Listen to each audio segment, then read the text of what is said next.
Hey everyone, thanks for joining us. It's Wednesday, July 23rd, 2025. You're watching DeProgram with me, Ted Rall, and John Kiriakou. Lots to talk about. John and I are having quite a day, but hey, so is the country. That's right. John, you were just on the phone with a guy who's kind of been in the news lately. Yeah.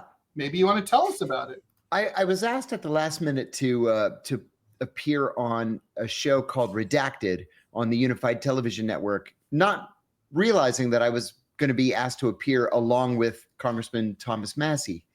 So I got on, and as soon as I got on, Massie got on, and he was absolutely fascinating. The whole thing was about Jeffrey Epstein. And I've been trying to talk a lot about Jeffrey Epstein because these political developments surrounding the Epstein, it's not a case anymore, but the Epstein situation are complicated. He made them more complicated with what he said. So here's what he said. You know, he used to be on the Rules Committee. The Rules Committee is the single most important committee on Capitol Hill because the members of the Rules Committee decide what bills go to the floor for a vote and what bills are just killed. Because he's an independent thinker, he was removed from the Rules Committee and is no longer a member. But he says, I'm a smart guy. My time on the Rules Committee taught me how to write a discharge petition. A discharge petition is a very rarely used parliamentary trick in the House of Representatives. I remember it being used once when I was in college in 1986. What a discharge petition is this. Let's say there is a bill to make Ted Rall Day, okay?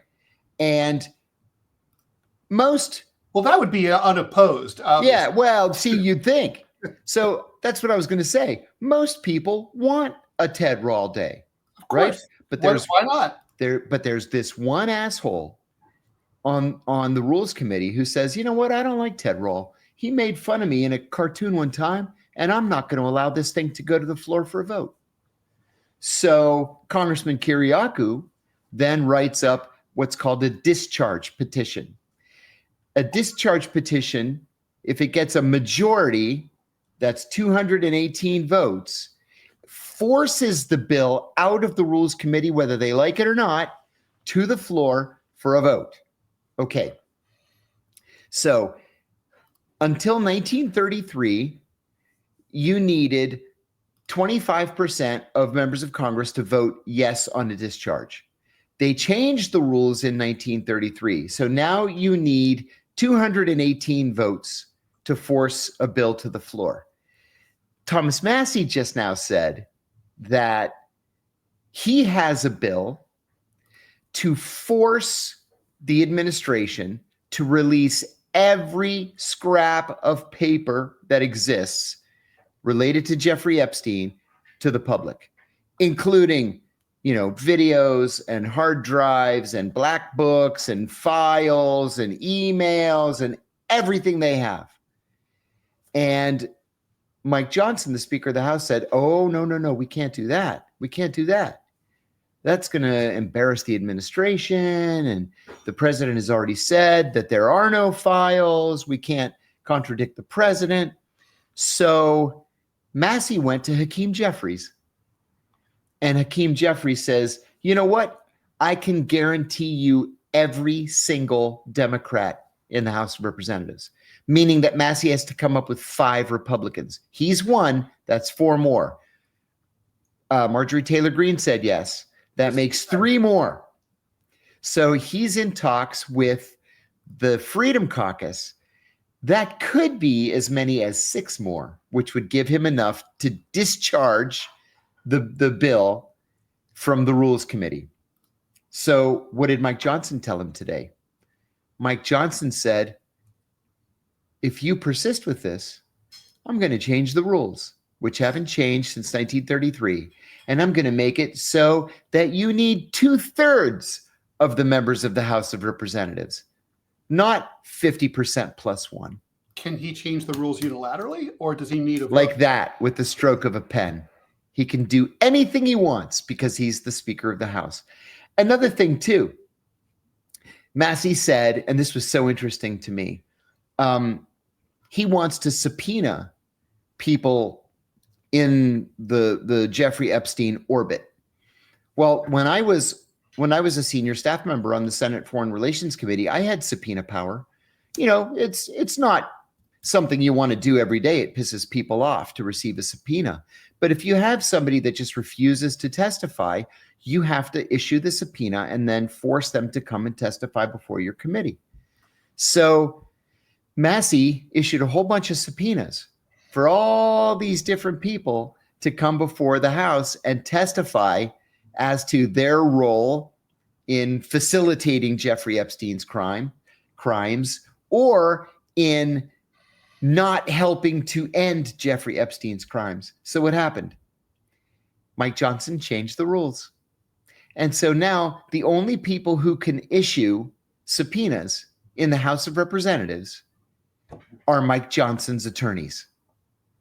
No member of Congress can issue a subpoena as of today. Only Mike Johnson's attorneys. So the fix is in, man.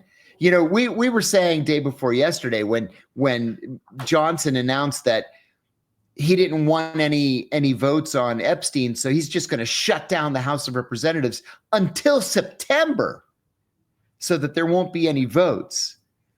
Now, you can't even issue a subpoena, let alone have a vote. One other thing, too, that Massie said that was very interesting.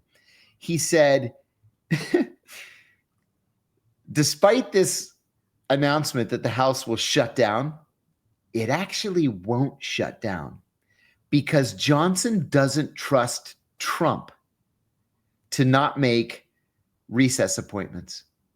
Now, they're all the same party. They're all Republicans. What a vipers. Oh, my God. It's shocking to me.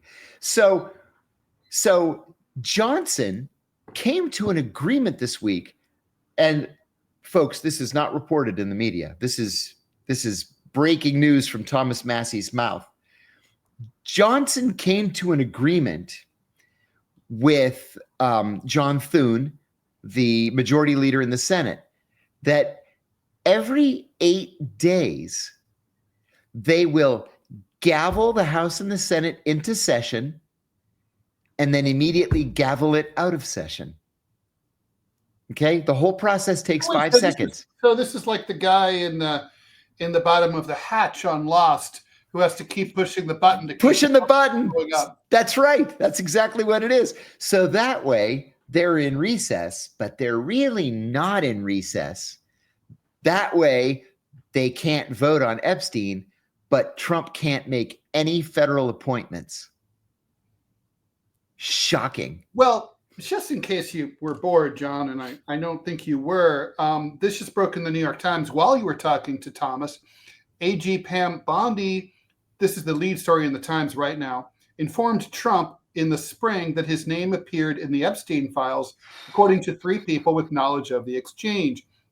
The disclosure came as part of a broader briefing on the case by the FBI and prosecutors. It was made by Bondi during a meeting that also included the Deputy AG Todd Blanche and covered a variety of topics. She meets regularly with Trump, officials said. They informed the president that his name, as well as those of other high-profile figures, came up during their re-examination of the Epstein files that had not previously been made public. Trump has already appeared in documents related to the investigation. Steve Chung wouldn't answer any questions about this briefing, and basically reminded everyone that this was fake news, supposedly. And this has all previously been reported by the Wall Street Journal. But, you know, this is a bona fide scandal, Ted. It is. It is. It is. Wow. I mean, it's like what we thought it was, right? I mean, we thought, you know, the only answers here were that it had to be either the president or himself who was somehow implicated to some extent. You know, I have to admit that it doesn't really pass the smell test that the president is a pedophile. But no. I don't believe that. No, But I don't believe it either. No, There's no evidence of that. I mean, of course, anything's possible, but I just don't think. Yeah, there's like you said, there's most things are usually the way they seem. Although every now and then you're like, what? So this could be one of those times. But it's got to be someone close to him. It's got to be someone he cares about. He's running interference for. It has to be. And I'll tell you what, it has to be Dan Bongino that leaked this to the New York Times, right? Right. It has to be. There is no other possibility. Yeah. So Oh Elon Musk told the truth. Yeah, Elon Musk told the truth, which then makes me think, how in the world did Elon Musk know that Donald Trump was in the Epstein files when Musk should not have had access to law enforcement information? That's a second thing. Well, that's a good question. Although apparently Doge had and Musk had their noses all sorts of holes that they weren't supposed to be. Yes, that's right. Yes. So I mean, I thought we were going to be just talking about sending Congress home early and what a bad look that was. I mean, Massie was quoted in this morning's media, I guess probably from stuff he said yesterday to reporters, saying that MAGA world isn't going to forget about this just because 6 weeks go by. This really does remind me of Watergate summer when things dragged out, and I think about it was no air conditioning in that Senate hearing. It's like everyone's hot and sweaty. It was boring. And this low-level functionary named Paul Butterfield comes in and he just just says, and then the tape recorder and the Oval Office. And people are like, what? There's a tape recorder in the Oval Office? Reporters go scrambling out the door. I was a little kid and I remember that. Me too. It was like, what? And I remember always thinking that if Nixon hadn't dragged his ass on this whole thing, we would have never gotten to that point. No. The more Trump does this, the more it's staying in the news. I know he's hoping there's going to be an asteroid hit or, Jesus is going to finally come back and say hi or something's going to happen that's going to wipe this off the headlines. But I don't see it. No, I don't either. And I'll tell you what, Massie said some other things that made me I wanted to yelp out loud. He said that this discharge petition, he wrote it, but it's co-sponsored by Ro Khanna. Mm-hmm. And he said that he and Ro Khanna have a lot of respect for each other. They work together on a lot of legislation, and they are of one mind on this issue. And then I was all done talking. Frankly, I was enjoying listening to him. I've been to a couple of baseball games with Thomas Massie. He is a lovely man. You don't have to agree with everything he says. He's very constitutionalist, but that's cool. But he is such a patriot. He said a couple things that were fascinating, and I'll tell you the one of lesser importance first. He said that there's a kind of a phony what's the number? 401c3, whatever that number is. 503c1. 501c3. Okay, thank you. Nonprofit. You and you don't pay taxes on it. That's right. So it all of a sudden started broadcasting TV commercials against him in his district. 501c3. Thank you. So it's broadcasting hit pieces against him. And he said it took his staff all of 15 minutes to trace the registration of this 501c3 back to the White House. Just like that.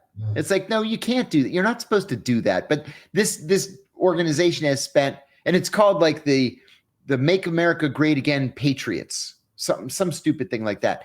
And he said they've already spent $1.8 million. So he's in serious trouble. He says he's being primaried in Kentucky. I actually went back Friday, I guess it was, and I looked at the polls. There's not a whole lot of polling in these individual congressional races so far, but his constituents love him and they want him to stand up like this. Okay, that was the less interesting thing that he said. The more interesting thing that he said is the last question of the panel. The host said, so Congressman Massie, you find yourself at odds with the administration a lot, like all the time. And then he laughed and he said, yes. And remember, I was the only Republican who voted against Mike Johnson for speaker. So everybody's mad at Massie. He's the Barbara Lee of the right. He's the Barbara Lee of the right. Exactly. And or she maybe said, Rand Paul. I mean, Rand Paul's one of those. But Rand Paul's kind of a phony, though. Massie's a true believer. He's really doing it. Mm-hmm. So she says, is there any chance that you might consider running for president under Elon Musk's new America Party? Maybe you and Ro Khanna could do something together. Unity ticket. He says, never say never. Well, that's always the right answer. And I was like, oh my God. I mean, what any other politician would say is, I'm a Republican. I'm a lifelong Republican. I stand with the Republican Party. I'm going to work to change the Republican Party from within. That's not what he said. He said, never say never. My mouth dropped open. It's the right on the air. It's an honest answer. It was an honest answer. I've had this question up for a little while here. Diana Montoya is asking, so neither of us, we've said this already, think that it's likely that Trump could have sexually assaulted a young girl. Let me tell you why I don't think that's true. I mean, and then I'll follow you. I've read thousands of pages of biographies of Donald Trump. I wrote a biography of Donald Trump.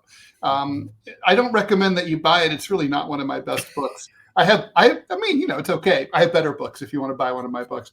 But I learned a lot about him, and he's led such a public life that it's just hard to believe that if he had these predilections, or if he was really particularly interested in unusual sex, we wouldn't have heard about it by now. Right, it just doesn't seem likely. It's not like, think about, like, Matt Gaetz was only a congressman and everything came out, right? I mean, Larry Craig, Mr. Wide Stance at the St. Paul airport.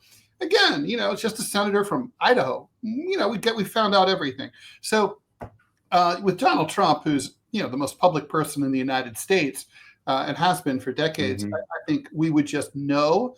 We know he likes to fuck porn stars now and then, and other random skanks besides his wife, or sometimes the random skank becomes his wife. But that's not really unusual. No. For dudes in general, and for dudes like at that level. I mean, they have their wives and they have their families and they love them, and they also have sex on the side sometimes, but they do it with adults. I mean, that's my take. Again, I mean, I don't have a crystal ball here. If I did, I'd be buying more stocks. No, I agree with you. I think if he had done something like that, it would have come out by now, even just as a rumor.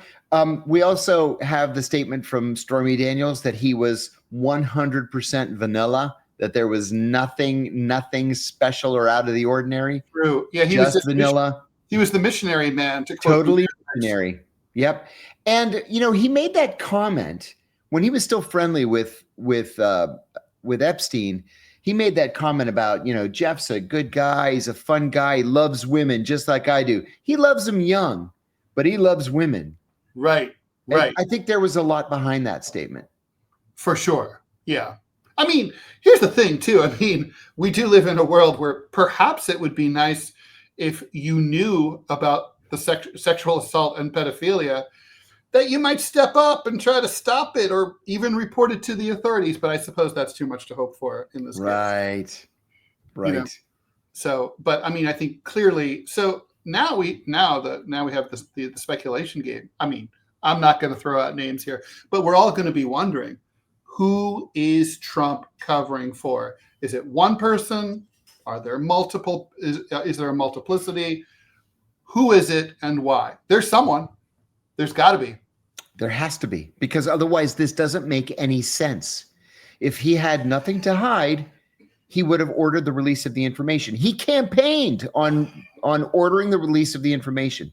He released most of the JFK documents. He released the MLK documents. He's in the process of releasing the RFK documents. But then all of a sudden, like magic, There are no Epstein documents. Yep. Nope. No, there were no files until there were files, and then there's no files again. I love Speaker Johnson's comment that only kind of the best files, the proper files, the reliable files should be released. And who's going to get to decide that? Is it going to be you, John, or is it going to be me, Ted? Right. I don't think so. No, I don't think so. It's going to be them. And the truth will out. This is going to, yeah. And that's always the case. I say that a lot.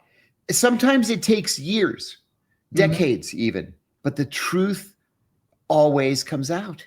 Always. Always. You know, I remember 6 weeks before my release from prison, I called my wife and I said, I was allowed to call her every other day for 15 minutes.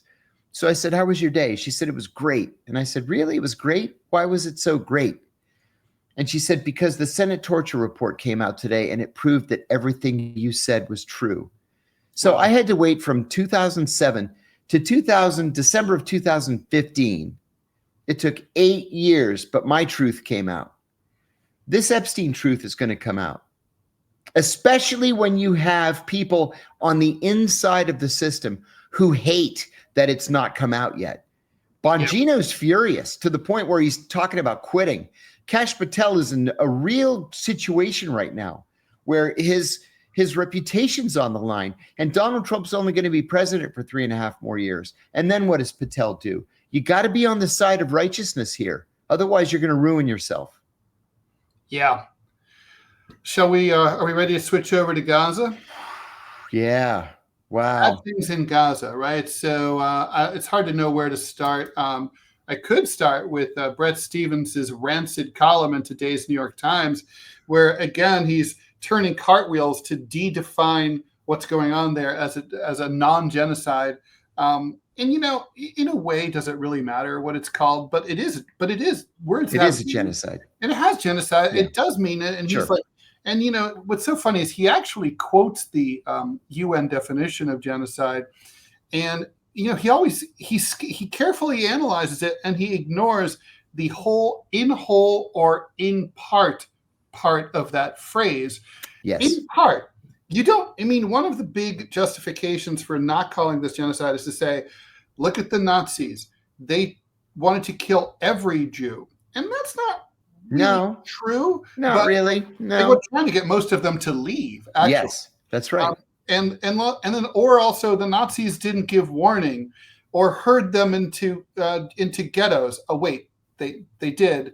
And it's like, but also, you know, the whole point is if you go after a significant part of a population, and your purpose is to kill them, or just get them to leave, that's still genocide, right? I mean, even if you don't kill anyone, you don't hurt a hair on anyone's head, that you can still be committing cultural genocide by driving a population out of their homeland. So, you know, anyway, but what blew me away is the starvation reports are escalating now to the point where the doctors, this was in the New York Times today, the doctors who are exhausted beyond belief treating the endless flow of casualties into these, what's left of these hospitals in Gaza, are now themselves succumbing to starvation and are literally fainting and passing out while they're operating on people. Yeah. That's because they don't have enough food or water. Ted, were you the one telling me yesterday or the day before yesterday about these games that the IDF are playing? Yeah. Mm-hmm. Yeah. Absolutely sick. Yeah.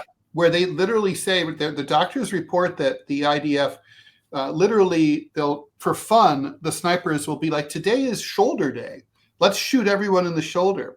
Today is knee day. Let's shoot everyone in the knee. And then everybody, this was on the BBC, right? Very sober. That's right. But it was also now reaffirmed in the New York Times that they were, that people will come in all with the same identical injury, abdominal wound, buttock, whatever, head wound, all on the same day. Oh, it's Thursday.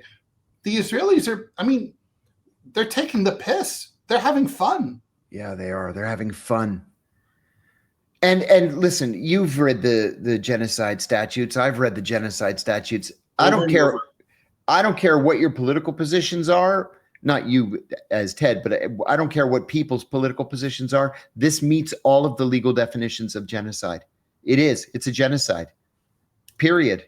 Well, there's no question. And, I mean, it's sort of like this whole, it's sort of like how you can sort of, like with people who have borderline personality disorder, they'll basically justify anything they do because you triggered them. Mm-hmm. Well, if you hadn't said this or hadn't done that, or if you had remembered to take out the trash or whatever, then I wouldn't have burned the house down or do you see what you made me do? Right. And the thing is, it's like, well, but you do control your reaction. And Israel is basically a borderline country. They're basically saying, well, look at what happened on October 7th. Therefore, everything that follows by definition is not our fault. And that's completely absurd and ridiculous. That's a mental illness. Yeah. It is. Yeah. And, I mean, the only good news, I suppose, is that belatedly, not just 2 years late, but I would argue decades late, the world is starting to see it. And also, people aren't afraid of Israel anymore. Mm-hmm. People are willing to speak up. I don't know that AIPAC is going to keep its power, even with all the money they have. I really was disappointed in these recent votes in the House of Representatives over military aid to Israel. A friend of mine in Code Pink posted something on Facebook that I thought was very important. It was a tweet from Alexandria Ocasio-Cortez explaining why she voted against this bill that would have, I forget what, it would have, the bill would have $500 million. That's what it was. In spending for Iron Dome. Right. Like, it's okay to allocate money for guns to shoot the Palestinians, but your objection is that the money was going to be spent for the Iron Dome. And that's so typical of the Democratic Party. It's typical of both parties, but these pro-Israel lefties, the ideology just doesn't make any sense to me. Well, I mean, part of it, John, I think it stems from this ridiculous idea that governments and companies have, where they'll say, like, oh, well, the money is in a separate pot. So like all the Iron Dome defense money is in this pot, and the genocide money is in another pot. So if you contribute to the benevolent Iron Dome funding, then you're not necessarily funding the genocide. Of course, that's just fiction, because money is fungible by definition. And if you take it's kind of like, John, if you pay my cable bill, it's easier for me to pay my phone bill, right? I mean, that's just how the world works. And but it's also like, it's almost honestly like, SS guards at a death camp are, they're killing people in the camp, and then we say, well, we don't want to finance that because that's bad. The killing part's bad, but we don't want them to fall off the watchtower, so we'll pay for like a little bumper there to like shore things up, and we don't want them to get shot by like the resistance, so we'll pay that. We'll buy them some body armor so that like the Polish resistance or whoever, the Russian partisans, can't shoot them off the watchtower. I mean, if you provide defense for a belligerent, you are assisting that belligerent. You just are. Legally, you become a belligerent. Bruce Fine explained this to me. For example, the government of Belarus. The government of Belarus allowed Russian troops to invade Ukraine through Belarus. That makes Belarus a belligerent. And so it would be subject to war crimes charges after the war. It won't be, but that's just as an example. With the doctors falling down dead, it's just going to get worse and worse. By the way, another thing that was funny about this stupid column in the Times today was he said, well, if they were really committing genocide, it would be hundreds of thousands, not tens of thousands. Well, first of all, it is hundreds of thousands. It is. Can we now dispense with that? I mean, they just haven't found the bodies, but it's arithmetic. There were 2.3 million Gazans there before on October 6th, 2023. We're down to about 2 now. 2.3 minus 2. I know they threw me out of Columbia Engineering School, beauty school, that's non-accredited now. But nevertheless, it was the better part of the beauty school. It was the engineering school. And I know how to subtract 2.3 from 2. And that's 300,000. That's right. 300,000 people. And you're right about the bodies. Most of Gaza has been leveled. It's rubble. You can see it in the overhead photography. And nobody has any idea how many tens of thousands of bodies are underneath those buildings. Hundreds of thousands of bodies. Yeah, the bodies aren't counted by the Gaza Health Ministry unless they're recovered and identified. That's so right. You have to know, like, even if they get a body, they have to be like, okay, that's John Smith. Their birth date is such and such. Their occupation was whatever. So, and if they don't do that, then of course, obviously, John, you've been to wars. I've been to wars. It takes a long time to find out. I mean, when a body, like I'm speaking to you inside right now in a 9-story building. If someone dropped a bomb on this building, there's probably 50, 60 people here now. I think it would take weeks even for the NYPD to find everyone. I believe that. They just found a body in Pacific Palisades yesterday. I saw in the LA Times. They're going through, these houses that turned to ash. They just got around to this one block, and sure enough, there was a burned body in the ruins yesterday. This was months ago. Oh, we can't hear you, Ted. That's because I muted myself because I was coughing. So I guess we'll just keep an eye on this story. Obviously, it's an ongoing catastrophe. So let's talk about Kilmar Abrego Garcia. Mm-hmm. So I'm glad to see this. His lawyers are aggressive.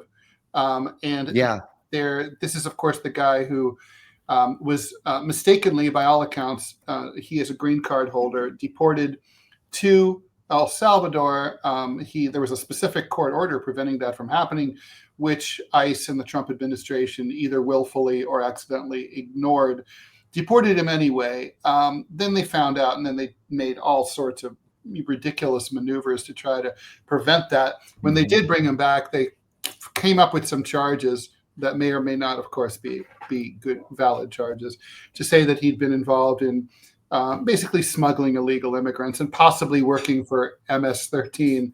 Yeah. Which apparently the truth is that he left El Salvador originally because he was afraid of MS-13. The Salvadorian authorities even said he doesn't fit the profile, nothing that they believe. They don't believe he's a member. He doesn't have the right tattoos. He just nothing fits, right? He's kind of just a mild-mannered dude who may have not been the best husband, is basically my take here. Right. So anyway, Secretary of Homeland Security, Kristi Noem, went on Twitter to call him a monster. And so anyway, now his lawyers are in court, and they're asking the judge to issue an order telling the Trump administration to stifle it so that they stop prejudicing Kilmar's ability to get a fair trial in an American court of law. I mean, this is long overdue. In my opinion, I don't even understand I don't think district attorneys should ever go on the air and give a press conference and say, we just indicted this real son of a bitch for committing horrible crimes. At most, they should just say, we've arrested this person. These are the charges. We'll keep you posted. And that's it. But they editorialize. They queer the jury. They queer the judges. And this is, I'm sorry, when it's a cabinet secretary using the power of the U.S. government to say that you're a monster, how the fuck are you supposed to get a fair trial? Even in the Bureau of Prisons, if you are a member of a gang, the last 2 digits of your prisoner ID number are going to be -47. And so you see these guys in the Crips and the Bloods and MS-13, and they all have 47. And then there was a guy I was sitting with one day, and I noticed his badge said 47. And I said, how are you a 47? He's just a typical white guy. I said, how are you a 47? He said, they accused me of being in the mafia. I said, the mafia? You're not even from a town that has the mafia. And he's like, I know. And then when I complained, they just said, so sue me. But if you have a badge that ends in 47, you can't go to a minimum security camp. You're not allowed to have, compassionate release. You can't do anything. You're stuck in prison. But they don't have to actually show anybody any proof that you're in a gang.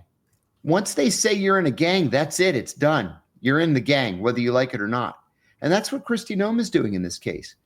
You just keep repeating the lie over and over and over and over. And now all of a sudden, he's MS-13, whether it's true or not. I mean, it does seem like he's got great lawyers. But yeah, that's very good. The tricky part here is that the Trump administration, as usual, is playing it cute, trying to have everything 2 or 3 or 4 ways at the same time. So they want to prosecute him, but they said, well, we won't prosecute him. We might not prosecute him, in which case we'll send him back to El Salvador, maybe South Sudan. And then they're like, well, but maybe we will prosecute him. But then as soon as we convict him, we'll send him to South Sudan or Libya or whatever, or El Salvador. Or maybe we won't prosecute him at all. It's kind of like, it reminds me of the shell game guys in Times Square back in the 80s. Like, you watch the hand, watch the ball, and you can never watch the ball. It's so insanely, this better than anyone. When the state, the advantages that the state has when they declare you an enemy, and the amount of chicanery, bullshit that they will subject you to is just, it's incomprehensible for someone who hasn't been, who doesn't know what it is. I mean, it's not well reported. You find all these things out when you show up, and then there you are in the jaws of the state. Yeah, that's it. And there's no let up here. These people are relentless. The Kristi Noems of the world, and these Justice Department prosecutors. Oh my God, they're just relentless. There's no getting away. I mean, I'm very, very curious as to how this is going to play out. It's a fucking embarrassment. Yeah. Again, it's one of those things like, I don't know if they think that their base likes this. I don't know. Do you think it? I don't know. Do you think their base does like it?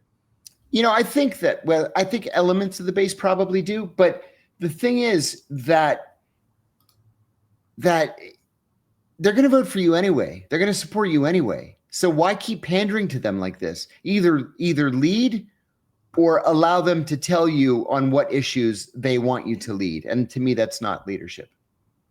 No. Well, I mean, it's definitely leadership. It's just leadership down the shitter. Yeah. How about Ukraine?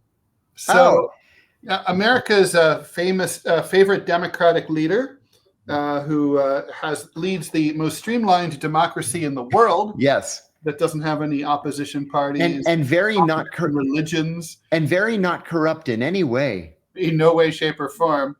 And we don't have to have any elections because that just gets in the way of democracy.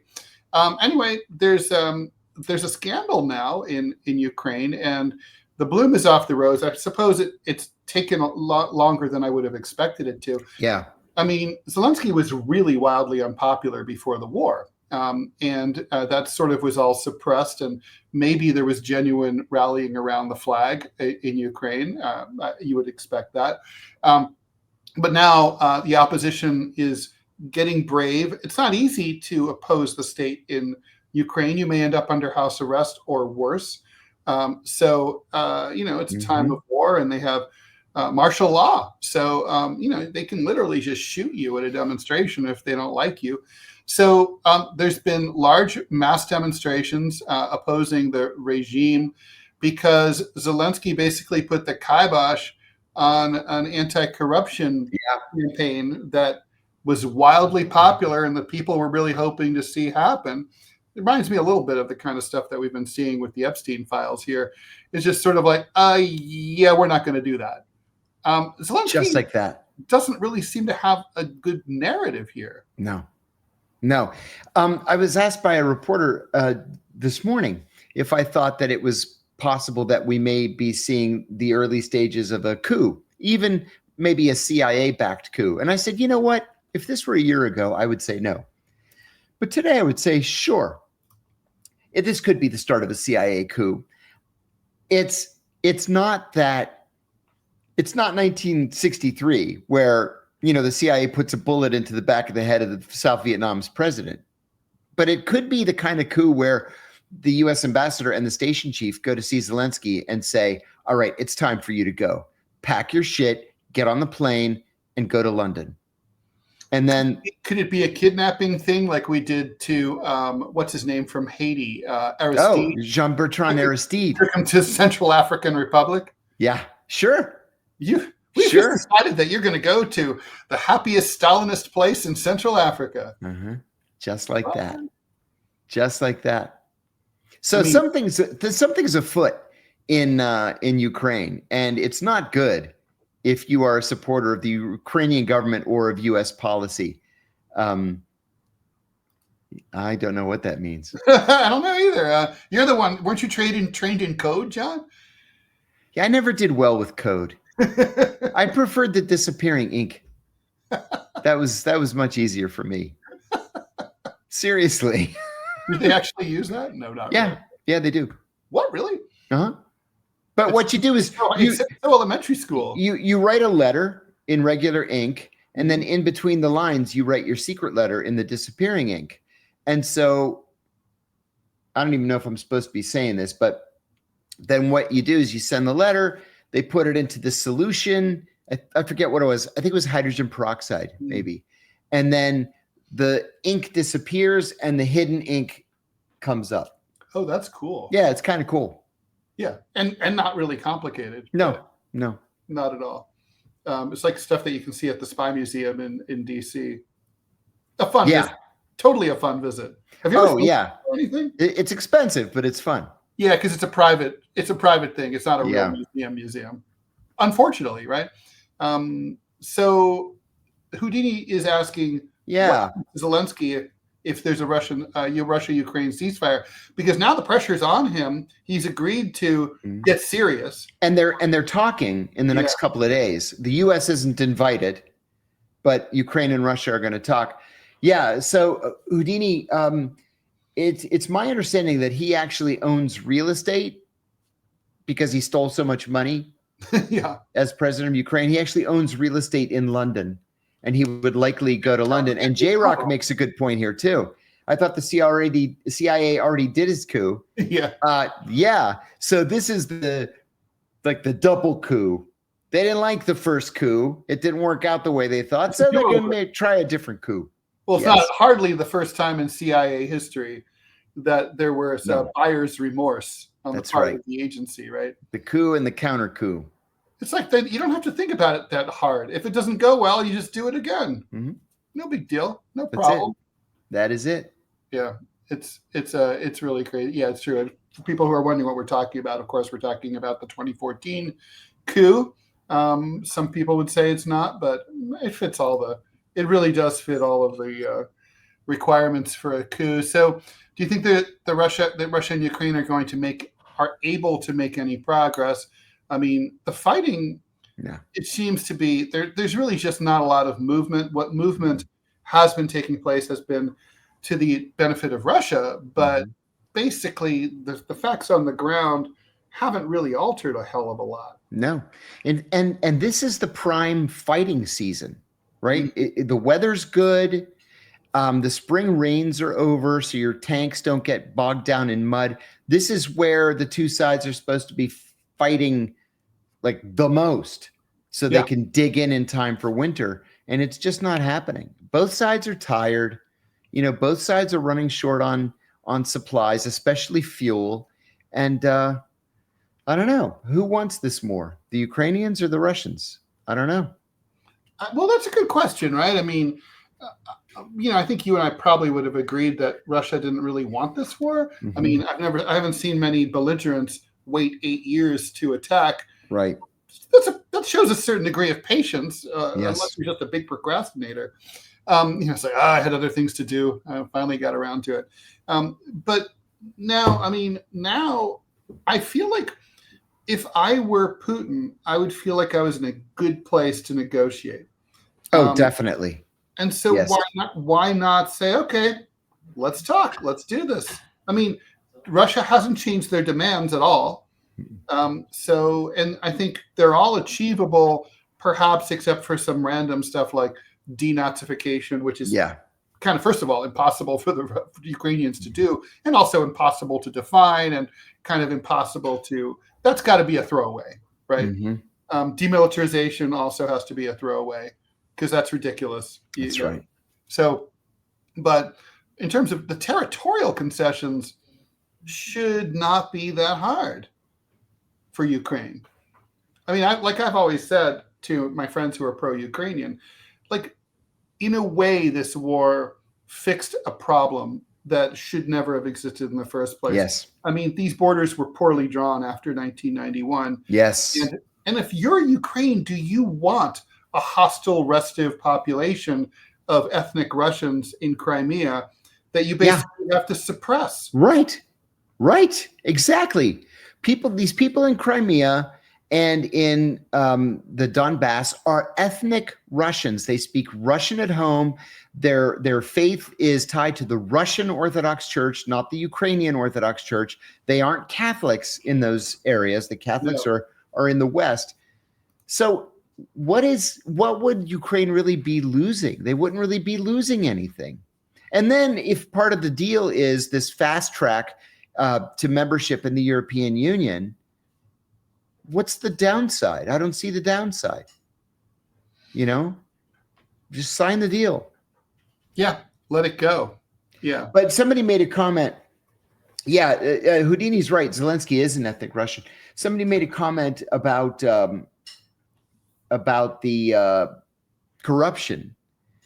Oh my gosh, there are so many ways to do it. You can have a foreign company serve as a cutout.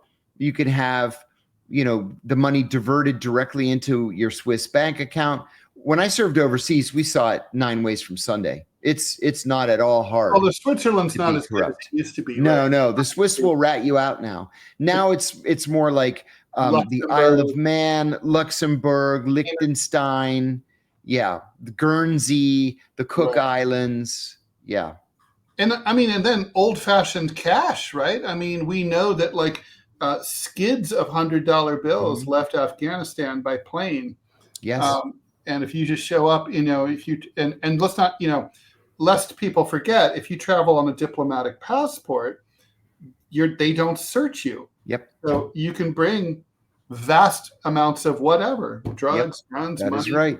Anything you want in your diplomatic pouch. That's it. It's strange. I got arrested once with the diplomatic pouch. I was like, man, this is supposed to be my get out of jail free card. Yeah. I was going to Yemen to see some friends of mine. This was in the spring of 91. I was kind of tired from the war and I wanted to, go to that vacation spot that is Yemen just to try to decompress for a little while. So friends of mine invited me to go down. Next time you go, I want one of those big pointy hats that the women wear. Yeah, those are awesome. I collect weird hats. So those are awesome. I actually bought little ones for my boys. They were young at the time. So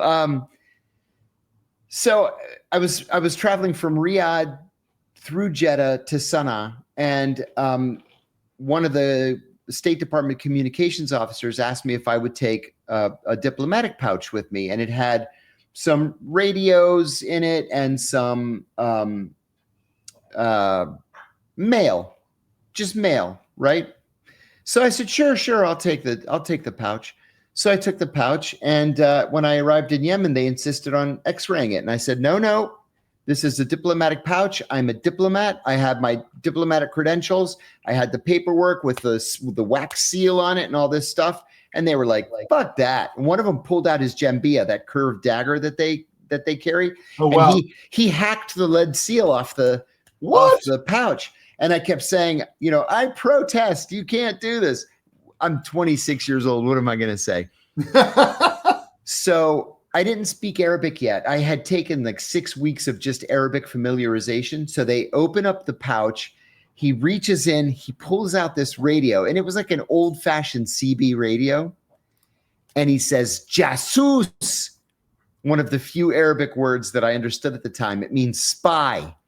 Oh, wow. And man, they were on me. So they put me in this cell in the airport, and I was with like a Filipino nurse and a couple of Indian guys that had hashish on them. And I was in there for about 4 hours, and finally the American ambassador came and said, "Wow, you really threw a wrench into my day." And I said, "I'm sorry. They should have never opened that pouch." He said, "Nah, forget it. Let's just go." So we got in the car, and that was my first experience in a jail cell. Yeah, it's always funny when people just don't follow the rules, and that happens a lot. What do you? I actually don't know what this question is about. Do you know what this question is? John, did you see the situation? I don't know. All right. No, I read the Greek papers this morning, and they were talking a lot about this new wave of refugees. Is that what you're talking about, Nick? I don't know. All right. Yeah, let us know. Okay. I just figured since you're Greek, you know all things Greek. I try to keep up on things. Yeah. Somebody asked me a question today about why do Greeks hate the royal family so much? And I was like, oh, I'd love to answer that question. Well, I can't. Apparently, Nick is Israeli tourists blocked by locals. Oh, wow. Okay, I'm going to take a very quick from look. disembarking. Oh. Yeah, sassy, spicy. I like it. Yeah, I'm going to check that out right now. That would be kind of a nice move. Oh, top story. Greece crowned champion of women's water polo after victory over Hungary. Okay, let's see what else. A grateful world. Oh, sigh of relief. Greek police have dismissed reports in the Israeli media alleging that a mob carried out a knife attack against a group of Israeli tourists on the island of Rhodes. That's my ancestral island. Yeah, interesting. You know what? I'm going to text my cousin and I'm going to ask him what's going on there with Israelis. All Good right. stuff. Well, and then question from Adam Fighter: when are we going to cover China? Well, it's true we have to cover China. There's a really interesting piece. I think I read in the Washington Post today about deflation. Now China's been in a deflationary environment for 8 consecutive quarters, over 2 years, because of excessive competition.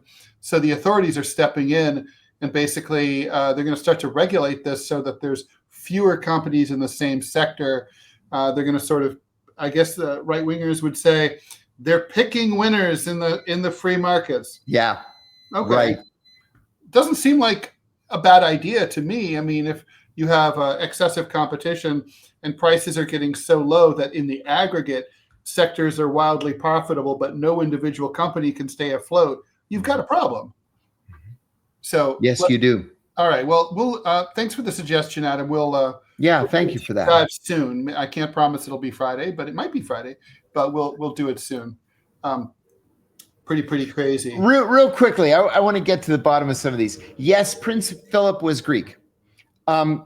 Prince Philip was the son of a very minor Greek princess. And the royal family in Greece, the Greek royal family, they're not ethnically Greek. They're half British and half Danish.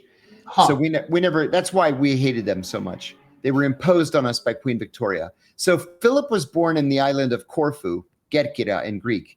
And his mother suffered from severe mental illness. She ended up resigning from her royal duties, and she became a Greek Orthodox nun and moved to a convent where she spent the rest of her life. Prince Philip left Greece as a child and never returned to Greece ever. It was because he hated Greece and didn't like the Greeks, and they hated him, and so there was no love lost between them. Yeah, he was an asshole. He was an asshole. Now Charles is different. Charles goes to Greece every year or 2 years, and he always goes to Mount Athos, which is what's called the Holy Mountain. He's not Greek Orthodox, of course, being the head of the Church of England, but he's as close to Greek Orthodox as a British royal is going to be. So they like Charles. They hated their own royal family. And we threw them out on a rail in 1967, told them never come back. And so, wait, when did military rule? 67 to 74. You know, the first Greek king was King Otto the First. Otto, right? He was Bavarian. He was German. The guy was king for 32 years and never learned to speak Greek. Well, that's how those royals are, right? they were like, you know how like CEOs, there's a CEO. I wanted to write this book that would have been titled The CEO Class, but I'm not a business writer and it really should. So I'll give this to someone who's watching, who's a business writer. But basically there's a category of dudes who and it's all dudes, whose job is they don't, you know, they parachute in to run a cereal company, even if they don't even eat cereal. And then they're off to run like a software company. And then after that, maybe they're running, you know, they're managing a ball team. They're just like sort of all over the place. And these royals are the same way, right? That's like, you know, poor Marie Antoinette. She never could have said, let them eat cake, nor would she have, because she was actually a kind-hearted person. But also, she never could have said it in court and been quoted because she didn't speak French. I did not know that. No one would have understood her. She was Austrian. She only spoke German. I did not know that. So, see, it was the same thing with the Greeks. You know, we had a king of Greece who he was taking a tour of some neighborhood in Thessaloniki, and he was bitten in the leg by a monkey. And he pretended that it didn't hurt and it was no big deal. It got infected and sepsis set in and he died 3 weeks later. Yeah. So his brother became king and his brother didn't want to be king. And his brother didn't know what the hell he was doing. And he's like, oh, you know what? We should invade Turkey and overthrow Ataturk. And then he led this army into Turkey, which it's now called the catastrophe of 1921. Seriously. I don't remember this episode. Yeah. Yeah. And then he got thrown out. Dumb adventures around that time, like when the Marines invaded post-revolutionary Russia. Yeah. Right. Also disastrous, stupid, forgotten, not studied. Mm-hmm. Oh my God. Yeah. I don't know what Houdini's talking about, what Pine Gap is. I have no idea. I'm sorry. Well, look it up. Tell us what it is. We don't know what you're talking about. Sorry. I don't know what that is. That's pretty funny. A van just pulled up. Pine Gap. All right. Oh, it's the television series Pine Gap? Oh, Pine Gap is a highly secretive, jointly operated Australian-U.S. intelligence facility located near Alice Springs. It's a ground control station for signals intelligence satellites and a key relay station for satellite communications. The base plays a crucial role in global surveillance, particularly for missile launches and battlefield intelligence. You know, it's funny. We never called it Pine Gap. We always called it Alice Springs. But that was from Grok, and that's even more than I knew about Pine Gap. Personal question for you here. How do you rate the Turkish intelligence? Good in some ways and not good in others. Good in that they are on the Kurds like white on rice. And I don't mean just their own Kurds. I mean Syria and Iran and Iraq and all the Kurds. They're not so good on Greece. Greek intelligence is better against the Turks than Turkish intelligence is against the Greeks. Greek intelligence officers are much more likely to speak Turkish and to pass for Turks than Turkish intelligence officers are speaking Greek. Did I work with them? Yes, I worked with them. Yes, I worked with them years ago. You don't have to say anything. You don't have to say anything. No, not going back to prison. No. Yeah. No, because then we'll need 2 pardons for you. Yeah. We're still working on the first hard one. enough getting the 1 pardon. Yeah, totally. Cedos. Right. I'm going to check that out. The cruise ship incident on Cedos. I was in Cedos last summer. It's an amazing place. Yeah. Yeah, there it is. Protest against Gaza war prevents Israeli visitors from touring Greek island. And that's from the Associated Press from this morning. I missed that. Yeah, Greek island residents stop Israeli cruise ship from docking. Travel advisory for Greece by Israeli Ministry of Foreign Affairs as ship is blocked in Siros. Okay. Well, if you're not a Zionist, you have nothing to worry about. Yeah, there you go.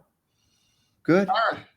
So let's, I think we should also, we would be remiss, since we're good about talking about Iran, there's this really weird situation going on in Iran now where there's arson fires all over the place. Yeah. And, obviously, my first thought goes to a country that starts with I and ends with L and sounds like Israel. You took the words out of my mouth, Ted.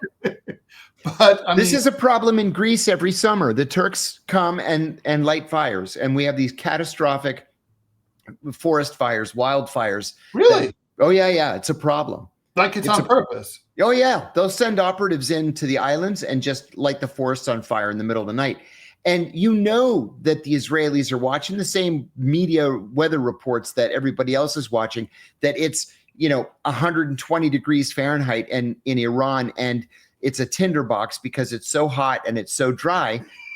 Of course, the Israelis are out there setting wildfires.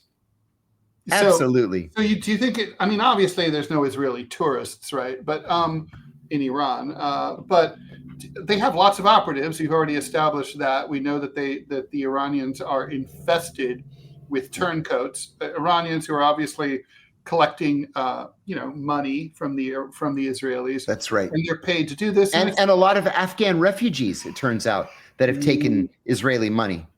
Well, they're poor as shit. Iran. Very, very grateful for being taken in. Yes. Iran does deserve some gratitude for the fact that they've taken in a lot of more refugees than any other country on the planet. Yeah, they've always been very open that way. They it's cool. They allude to it in that movie, Three Kings, great movie. I remember that movie. That was a good movie. To Iran.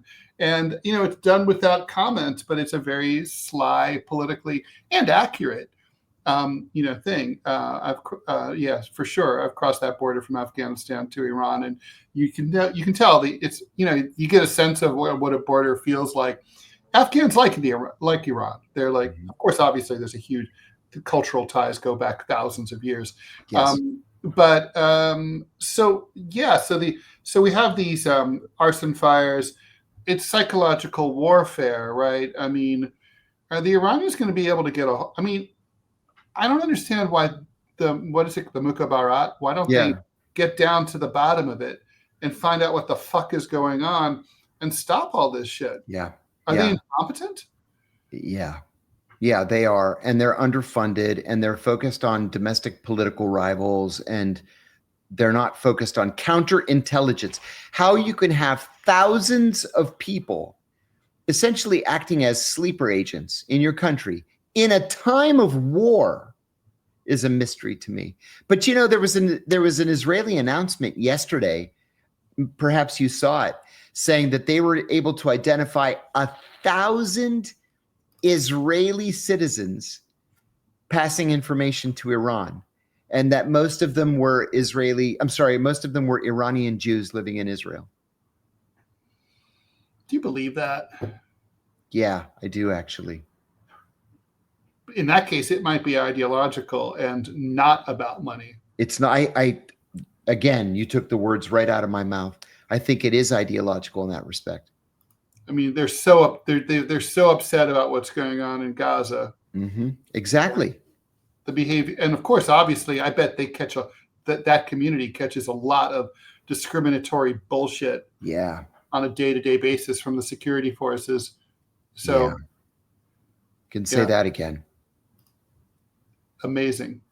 All right. So are we sufficiently deprogrammed? I think so. Hey, do you want to tell our friends here that we're very slightly changing our name? Very slightly. Yeah. Right now, so we I don't know if you guys have noticed this.